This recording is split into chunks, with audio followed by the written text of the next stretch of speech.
Hello students, good morning and once again a warm welcome to all of you in the next session of the video lecture, right? So basically हम लोगों ने जो last session में हमने जो discussion किया था that was the introduction lecture of chemistry कि chemistry exactly क्या होता है और आपके सिलेबस के बारे में हम लोगों ने डिस्कशन किया था। केमिस्ट्री के अंदर आपके 11th स्टैंडर्ड के सिलेबस में आपके कौन से चैप्टर्स आने वाले हैं, तो ये सारी चीजों के बारे में हमने प्रीवियस वीडियो सेशन में हम लोगों ने डिस्कशन किया था, राइट? सो आज के सेशन में हम क्या करने वाले, आपकी 11th स्टैंडर्ड का ऑर्गेनिक सेक्शन में से हम एक चैप्टर शुरुआत करने वाले हैं जिसका नाम दिया हुआ है basic principles of organic chemistry. Students 11th standard के जितने भी स्टूडेंट्स रहेंगे प्लीज थोड़ा सा वीडियोस को देख लो एंड कुछ टाइम इसके ऊपर स्पेंड कर लो, बिकॉज आपके पास इसके बाद ज्यादा टाइम नहीं होगा, आपके तुरंत कॉलेजेस स्टार्ट हो जाएंगे एंड आपके पास बिल्कुल टाइम नहीं होता आपके सारी चीजें डिटेल में डिस्कस करने के लिए, राइट? तो जितनी चीजें मैं आपको यहां पे बता रहा हूं थोड़ा सा समझ लो, सुन लो एंड आपका एक प्रॉपर नोट्स बना के रख लो, right? At the end of the video session आपको मैं कुछ असाइनमेंट्स या फिर होमवर्क मैं आपको प्रोवाइड करने वाला हूं। ये चीजें आपका डेली एक हाफ एन आवर निकाल के प्लीज आप उस होमवर्क को कंप्लीट कर लिया करो, ठीक है? तो आज हम शुरुआत करेंगे chapter basic principles of organic chemistry, right? अब सबसे पहले हम समझेंगे केमिस्ट्री को हमने बाइफरगेट कितनी चीजों में किया हुआ है, क्लियर? तो केमिस्ट्री को हमने टोटल 5 ब्रांचेस में डिवाइड किया हुआ है। The first which is called as, सबसे पहले बात करेंगे फिजिकल केमिस्ट्री के बारे में। सबसे पहले हमारे पास दिया हुआ है फिजिकल केमिस्ट्री, मैं शॉर्ट में लिख रहा हूं, आप उसको समझ जाना, फिजिकल केमिस्ट्री, राइट? सेकंड हमारे पास यहां पे दिया हुआ है organic chemistry, second one which is called as organic chemistry, जिसके बारे में आज का लेक्चर में हम शुरुआत करने वाले हैं। थर्ड हमारे पास दिया हुआ है inorganic chemistry, inorganic chemistry. Fourth हमारे पास यहां पे दिया हुआ है analytical chemistry, analytical chemistry. And fifth हमारे पास यहां पे दिया हुआ है that is very important which is called as biochemistry. Is that clear? समझ में आ गया? तो इन अलग अलग ब्रांचेस में हमने केमिस्ट्री को बाइफरगेट किया हुआ है। अब ये बहुत सिंपल चीज है स्टूडेंट, जब आप केमिस्ट्री पढ़ रहे हो ना तो सबसे पहले केमिस्ट्री के बाइफरगेशंस कितनी चीजों में हुए हैं उसके बारे में पहले समझ लो, बिकॉज क्या होता है सबसे पहला क्वेश्चन जब आप कॉलेज में जाते हो ना, सबसे पहला क्वेश्चन आपके पास यही आता है कि what is chemistry and chemistry कितनी ब्रांचेस में बाइफरगेट किया हुआ है, करेक्ट है? Each and every person is going to ask the same question which I asked, ठीक है? तो यहां पे सबसे पहले आ गया physical, second one is organic, third one is inorganic, fourth one analytical and fifth what we have to discuss is biochemistry. अब इन चीजों के बारे में थोड़ा सा हम लोग समझेंगे, फिजिकल क्या होता है, ऑर्गेनिक क्या होता है, बाकी सारी चीजें क्या क्या होती है, राइट? तो फर्स्ट हम शुरुआत करते हैं फिजिकल केमिस्ट्री से। Now what exactly a physical chemistry is? Physical chemistry एक ऐसा ब्रांच ऑफ साइंस होता है जो आपके बहुत सारे लॉ के साथ डील करता है। कुछ आपके लॉ के बारे में आपको डिस्कस करना होता है स्टूडेंट्स, लॉ के बारे में डिस्कस करना होता है, फिर उसके बाद बहुत सारे प्रिंसिपल्स के बारे में आपको डिस्कस करनी होती है, क्लियर? बहुत सारे प्रिंसिपल्स के बारे में आपको डिस्कशन करना है। What exactly a atom is, atom का स्ट्रक्चर कैसे होता है, एटम्स कैसे होती है, कुछ आपके थ्योरी के बारे में आपको डिस्कशन करने होते हैं। तो ये सारी चीजें जिस ब्रांच के अंदर आप पढ़ते हो that is exactly a physical chemistry. अब जैसे आपने पढ़ा हुआ है 10th स्टैंडर्ड में मेंडलीव्स लॉ के बारे में, करेक्ट है? नेवलैंड लॉ के बारे में, डॉबरिनर्स लॉ के बारे में। तो जब आप कोई भी लॉ के बारे में पढ़ते हो या फिर बहुत सारी थ्योरीज आपको दी जाती है उसके बारे में जब आप पढ़ते हो, so that is exactly a physical chemistry. Next हमारे पास दिया हुआ है ऑर्गेनिक केमिस्ट्री। अब ये दोनों ब्रांचेस आपके बहुत ज्यादा इंपॉर्टेंट है, राइट? तो सबसे पहले हमारे पास दिया हुआ है ऑर्गेनिक केमिस्ट्री। अब ऑर्गेनिक केमिस्ट्री का मतलब क्या होता है, सी ध्यान से समझना, कुछ ऐसे branch of science, the branch of science which deals with the carbon and its compound, right? Carbon और कार्बन से बने हुए कंपाउंड। जब आपका कोई भी आपका केमिस्ट्री जब डील करता है कार्बन एंड इट्स कंपाउंड के साथ, तो आप उसे क्या कहोगे? That is exactly a organic compound. Say for example methane, ethane, propane, butane. तो ये सारे एग्जांपल्स जो आ गए, ये सारे एग्जांपल्स किसके अंडर में आ जाएंगे? ऑर्गेनिक केमिस्ट्री के अंडर में आते हैं। आपके पास एक चैप्टर था 10th स्टैंडर्ड में, कार्बन एंड इट्स कंपाउंड करके, तो उसमें जितने भी आपने एग्जांपल्स के बारे में देखा हुआ है, मीथेन से लेके डिकेन तक आपने जो भी एग्जांपल पढ़े हुए हैं, सारे के सारे एग्जांपल्स आपके ऑर्गेनिक केमिस्ट्री के अंदर आता है। क्लियर? अब हम लोग बढ़ेंगे third one, which is inorganic chemistry. Now what is inorganic chemistry? अब ये एक ऐसा ब्रांच होता है, ये केमिस्ट्री का एक ऐसा ब्रांच होता है जिसमें आपके बहुत सारे एलिमेंट के बारे में डिस्कशन किया जाता है। से फॉर एग्जांपल नाइट्रोजन, से for example oxygen, one more example hydrogen, सारे एलिमेंट के बारे में आप डिस्कशन करते हो और उससे रिलेटेड आपके जो भी कंपाउंड्स होते हैं उसके बारे में भी आप डिस्कस करते हो। But except one element which is called as carbon, right? तो कार्बन को छोड़ के बाकी जितने भी आपके एलिमेंट्स आ गए, मैंने यहां पे कुछ एलिमेंट्स के नाम लिख के रखे हुए हैं, नाइट्रोजन, ऑक्सीजन, हाइड्रोजन, मैंने बहुत सारे एग्जांपल्स के नाम यहां पे लिखे हुए हैं, ठीक है? तो ये सारे एलिमेंट और उसके बारे में उसके रिलेटेड जो कंपाउंड्स होते हैं उसके बारे में जब आप डिस्कस करते हो, that branch is exactly what we called as inorganic chemistry, right? तो इसमें सारे एलिमेंट्स आ जाएंगे बट एक्सेप्ट कार्बन, तो ये बन जाएगा आपका इनऑर्गेनिक केमिस्ट्री, राइट? फिर उसके बाद मेरे पास यहां पे दिया हुआ है analytical chemistry. Now this is really very important. अब एनालिटिकल केमिस्ट्री का मतलब क्या होता है? एक ऐसा ब्रांच जिसके अंदर आप qualitative as well as quantitative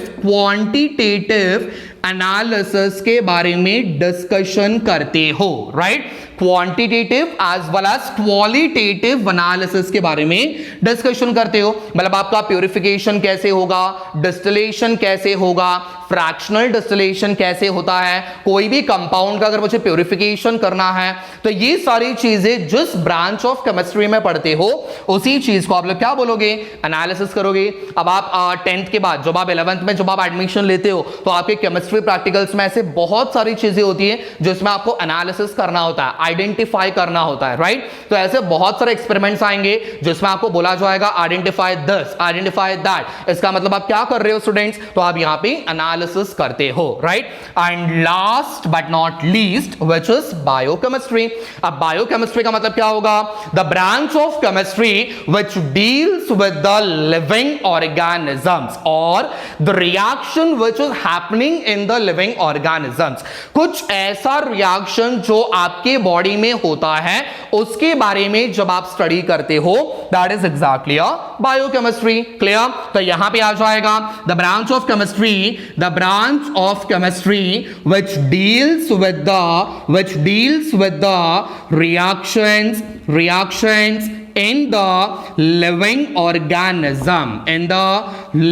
organisms। Clear? समझ में आ गया? तो ये बन जाएगा आपका बायोकेमिस्ट्री। तो इस तरीके से हमने 5 अलग अलग ब्रांचेस को बाइफरगेट करके हमने टोटल डिस्कस कर लिया, राइट? अब ये चीजें तो हो गई, बट हमें पढ़ना किसके बारे में स्टूडेंट्स? हमें पढ़ना है ऑर्गेनिक केमिस्ट्री के बारे में। क्लियर? फिजिकल वाले के बारे में बाद में डिस्कशन कर लेंगे, इनऑर्गेनिक के बारे में डिटेल में बाद में डिस्कशन कर लेंगे, where analytical as well as biochemistry भी आपका बाद में हो जाएगा। बट आज के सेशन में हम किसके बारे में डिस्कस करने वाले हैं? Basic principles of organic chemistry. तो ऑर्गेनिक केमिस्ट्री में याद रखो कार्बन और उसके कंपाउंड के साथ हमें डील करना है। क्लियर? समझ में आ गया? अब एक इंपॉर्टेंट क्वेश्चन है, फटाफट से इसका एक स्क्रीनशॉट निकाल लो सो दैट मैं आगे बढ़ने से पहले आपको ये चीजें क्लियर हो जाए, ठीक है? अब मेरा एक क्वेश्चन यहां पे that what is the importance of organic chemistry. अब आप जिस चीज के बारे में पढ़ रहे हो, ठीक है, हमने ऑर्गेनिक केमिस्ट्री के बारे में समझ तो लिया कि एग्जैक्टली होता क्या है, राइट? बट अब हम लोग समझेंगे ऑर्गेनिक केमिस्ट्री का इंपॉर्टेंस कहां पे होता है, राइट? अब जिस चीज के बारे में आप पढ़ने जा रहे हो उसका कहीं पे तो इंपॉर्टेंस होगा कि नहीं? यस और नो? अब आप कोई भी चीज फालतू में तो पढ़ोगे नहीं, करेक्ट है? या फिर ऐसा टाइम पास के लिए तो पढ़ने वाले हो नहीं, करेक्ट है? So what is the importance of किसका? Organic chemistry, right? तो इसका इंप्लीमेंटेशन कहां पे होता है, ऑर्गेनिक केमिस्ट्री कहां पे इस्तेमाल किया जाता है, तो इसके बारे में आज के लेक्चर में हम डिस्कस करते हैं। ठीक है, चलो फटाफट से एक एक पॉइंट हम लोग यहां पे पढ़ लेंगे। ऑर्गेनिक केमिस्ट्री कहां पे इस्तेमाल होता है, फटाफट से आपके दिमाग में अगर कोई चीज याद आ रही होंगी तो आप साइमल्टेनियस आपके दिमाग में वो चीज सोच के रखो। ठीक है, चलो सबसे पहला पॉइंट मेरे नजरों से, ऑर्गेनिक केमिस्ट्री इस्तेमाल होता है फूड इंडस्ट्री में। वेरी गुड, अगर जिन्होंने सोचा रहेगा फूड इंडस्ट्री में, ठीक है, सो फूड इंडस्ट्री में आपका ऑर्गेनिक केमिस्ट्री इस्तेमाल होता है। सर कैसे? फूड इंडस्ट्री में क्या होता है, से फॉर एग्जांपल आपके कोई भी वेफर्स का जो मैन्युफैक्चरिंग होता है या फिर कोई भी चीज ले लो ना, फूड इंडस्ट्री का मतलब क्या होता है, कुछ ऐसे कंपनीज जहां पे या फिर कुछ ऐसे इंडस्ट्रीज जहां पे फूड का प्रिपरेशन होता है, खाना बनाया जाता है। ठीक है, समझ में आ गया? तो इसका मतलब फूड इंडस्ट्री के अंदर आपके कार्बोहाइड्रेट्स आ गए, यस और नो, प्रोटीन्स आ गए, करेक्ट है, आपके बहुत सारी चीजें, फैट्स एंड विटामिन्स आ गए, करेक्ट है। तो ऐसी चीजें जो आपके फूड के अंदर प्रेजेंट होता है, ये सारी चीजें हो गई, कार्बोहाइड्रेट्स हो गए, प्रोटीन्स हो गए, फैट्स एंड विटामिन्स हो गए, करेक्ट है। तो ये सारी चीजें आपके उस फूड में अवेलेबल होता है। तो ये सारी चीजें क्या हो गई, तो ये सारी चीजें ऑर्गेनिक केमिस्ट्री हो गई, मतलब आपके ऑर्गेनिक केमिस्ट्री के साथ डील कर रहे हैं, करेक्ट है, समझ में आ गया? तो पहला इंप्लीमेंटेशन ऑर्गेनिक केमिस्ट्री का कहां पे होता है, दैट इज फूड इंडस्ट्री में किया जाता है। सेकेंड, और सोचो और कहां पे इस्तेमाल किया जाता होगा ऑर्गेनिक केमिस्ट्री का, फटाफट से सेकेंड पॉइंट कहां पे इस्तेमाल होता होगा, that is textile industry. Very good, textile industry, ठीक है।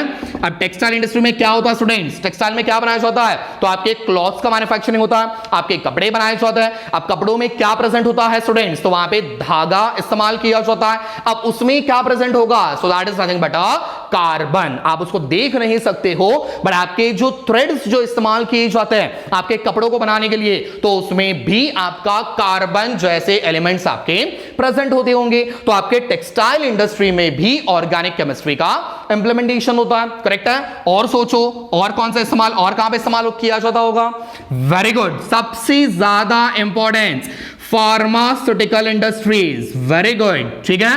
तो फार्मास्यूटिकल इंडस्ट्री में भी इसका इंप्लीमेंटेशन किया जाता है, बहुत सारे ड्रग्स को बनाने के लिए, बहुत सारे मेडिसिन को बनाने के लिए। फार्मास्यूटिकल इंडस्ट्री में क्या होता है स्टूडेंट्स, यहां पे आपका मेडिसिन का, ड्रग्स का मैन्युफैक्चरिंग किया जाता है, करेक्ट है। अब जब आप कोई भी मेडिसिन बना रहे हो तो उसमें क्या प्रेजेंट होगा, तो आपके ऑर्गेनिक चीजें भी प्रेजेंट होती है, से फॉर एग्जांपल कार्बन। तो ये कार्बन जैसे एलिमेंट्स आपके उस ड्रग्स के अंदर या फिर मेडिसिन के अंदर प्रेजेंट होता है, राइट, समझ में आ गया। तो फार्मास्यूटिकल इंडस्ट्री के अंदर तो बहुत ही वास्ट इंप्लीमेंटेशन होता है आपके ऑर्गेनिक केमिस्ट्री का, समझ लिया।